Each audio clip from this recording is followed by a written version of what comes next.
listen to this alone in the dark. I got home a little after midnight, and the whole building felt the way it always did on weeknights. Too quiet, but still normal. Like everybody was inside, pretending not to hear each other through the walls.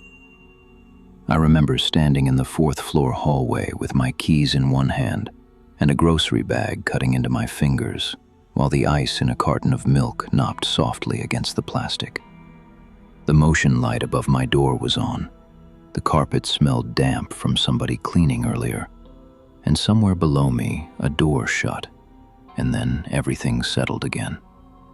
I had just pushed my key into the lock when I heard something slow drag across the floor at the far end of the hallway. It was not loud. It sounded like something heavy being pulled a few inches and then stopped. I turned because I thought maybe one of my neighbors was moving a box outside their door, but the end of the hallway was empty. The light down there was dimmer than mine, and all I could see were 4 closed apartment doors, the vending alcove, and the red exit sign glowing over the stairwell door. I stood there waiting for somebody to step out or laugh or say sorry, but nobody did. Then I heard it again, the same dragging sound, this time from inside the stairwell. I should have gone into my apartment and locked the door. That would have been the normal thing. Instead, I left my groceries outside my place and walked toward the stairwell, because I kept telling myself it was probably one of the maintenance guys pulling equipment up the steps, or some drunk tenant trying not to fall. The second I opened that stairwell door, the air changed. It was colder in there, but not outside cold. It felt stale and wet, like the concrete had been sweating for hours. The fluorescent light above the landing buzzed so hard it made my teeth hurt, and I could hear that dragging sound again, 1 floor below me now, then a pause, then one wet breath that carried all the way up through the center of the stairs. I leaned over the railing and looked down past the next landing. At first, I thought I was seeing a person bent forward on the 3rd floor turn, too tall and too thin, with its back toward me and one hand braced on the wall. Then it straightened up slowly, and I saw it was not a person at all. Its arms were too long, hanging almost to the concrete step below its knees, and its skin looked tight and gray in the fluorescent light, like it had been soaked and left to dry wrong. Its head tilted without the rest of its body moving, and I could see one side of its face before the other because the neck turned too far. It had no hair. Its mouth hung open wider than it should have, not in a scream, just open, like it had forgotten how to close it. When it looked up at me, I knew right away it had been listening the whole time. "No." I said it so quietly I barely heard myself, but its head lifted the rest of the way and locked onto me. It moved the second I stepped back from the railing. I heard its hands slap the wall once, then the sound of its body hitting the steps as it came up too fast.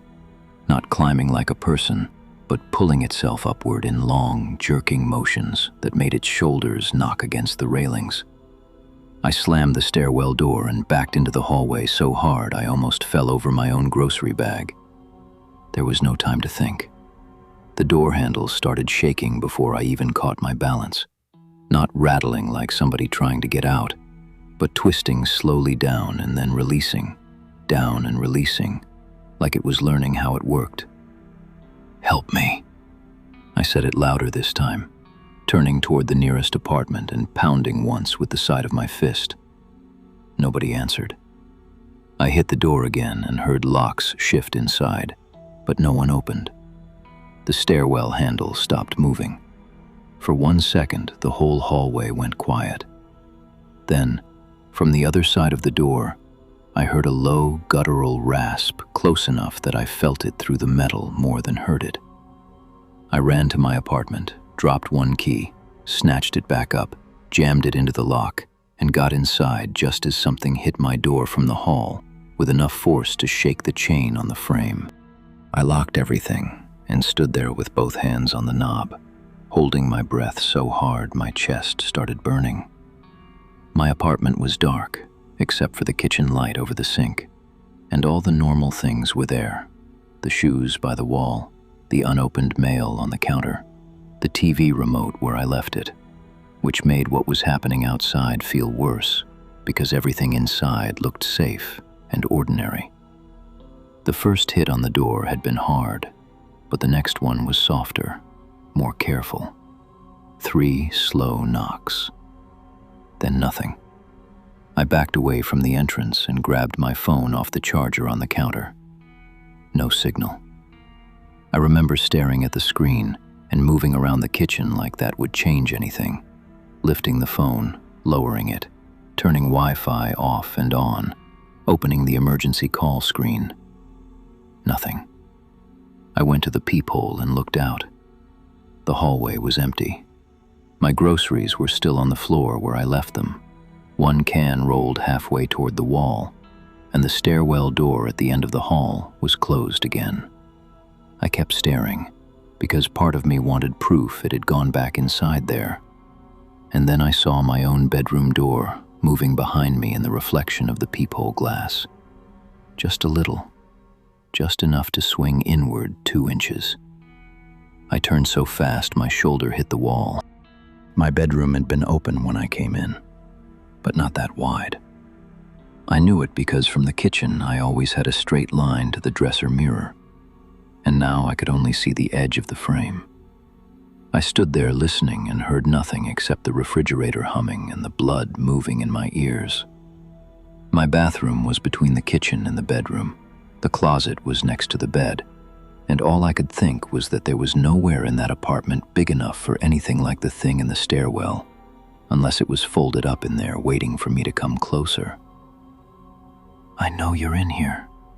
My voice broke when I said it, and the silence after that was worse than if something had answered. Then I heard it, a soft scrape from inside the closet, followed by a breath that sounded wet and deep, like it had a chest too large for the room around it. I backed toward the front door again, but when I reached for the chain, I heard another sound from the hallway outside, that same dragging motion, slow and patient, right beyond the door. That was when I understood it had not come in from the hall. It had been ahead of me somehow.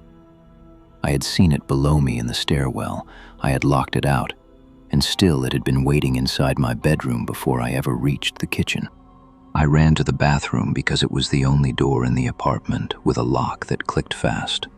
I got inside, shoved it shut, and twisted the little metal latch with fingers that felt numb. The bathroom was small enough that my knees almost touched the tub when I sat down on the floor. I had my phone flashlight on and aimed at the door, and all I could think was that if it tried to push through, I would at least see the knob turn. For a minute, nothing happened. Then I heard the bedroom closet open all the way, the sliding track sticking halfway and then jerking loose. After that came the sound of bare movement on the floor, not footsteps, because whatever it was did not walk evenly. I could hear one hand or one knee touch down, then drag, then the other, circling slowly through the apartment. Cabinet doors opened in the kitchen. Something brushed the wall outside the bathroom. The knob did not turn. It was like it did not need to rush anymore. I pressed my hand over my mouth when I heard it stop right outside. The bottom gap under the bathroom door was thin, but I watched the light disappear there as something blocked it. A smell came through first, like wet concrete and something old trapped in a drain. Then I saw 2 gray fingertips slide under the door and flex against the tile. They were too long, jointed wrong, and slick like they had just come out of water.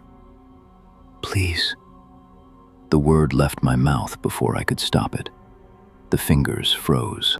What happened next is the part I keep hearing when I try to sleep. The thing outside the door leaned down until I heard its face touch the wood. Not a bump, not a scratch. I heard skin press against the painted surface and stay there. Then came a slow inhale through the crack under the door, like it was smelling the air around my feet. My phone shook so hard in my hand, the flashlight jittered across the tub and the toilet and the dirty laundry basket beside me. I tried emergency call again. Still nothing. Then, in the reflection of the mirror above the sink, I saw movement behind me inside the bathroom. The shower curtain was closed. I had not even looked at it when I ran in.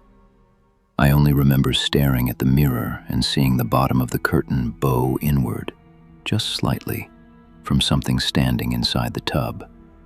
The fingers under the door curled once and withdrew. The pressure against the wood stayed there. I was trapped between both of them, except I knew then it was not both. It was the same thing, and I still do not understand how. The shower curtain began to slide aside a few inches at a time. First I saw the edge of the tub, then a gray wrist hanging too low, then a shoulder, then its face bending out through the gap with that open mouth and those eyes fixed directly on me, already aware of how little room I had left to move. I tried to stand and hit the sink instead, and my phone flew out of my hand and landed screen up on the tile.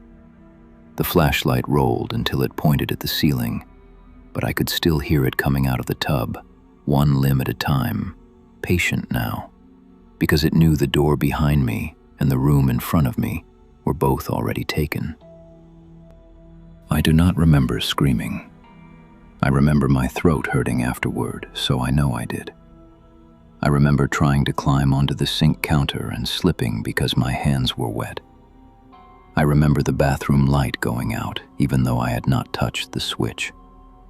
I remember the last clear thing I saw being my phone light on the floor, catching the lower half of its body as it unfolded in the dark. Those long arms spreading across the tile until one hand rested on my ankle like it had every right to be there. I was still awake when it pulled me down. I was still awake when my shoulder hit the floor. I was still awake when it leaned close enough for its breath to go warm against my ear, and the sound it made was not loud, not angry, not even rushed. It sounded satisfied. By the time the sun came up, I could hear my neighbors moving in the hallway outside, doors opening, people leaving for work, normal voices, normal footsteps, and none of them knew I was on the other side of that apartment floor, listening to it move from room to room before it came back to the bathroom each time I tried to crawl. It is here while I'm telling you this. I can hear it in the hall outside my door now, dragging one hand along the wall, stopping whenever I stop talking, waiting for me to make enough sound to follow. If you're listening to this, then don't ignore the sounds in your hallway just because your home is supposed to be the safe place. Because sometimes it hears you noticing it, and once it does not stay where you first saw it. It gets closer. It learns the rooms. It waits by the next door like it already knows how to open it. If you have a horror story of your own, please feel free to drop it in the comment section. You never know, the next story could be yours. Subscribe to The Vault so you don't miss what comes next.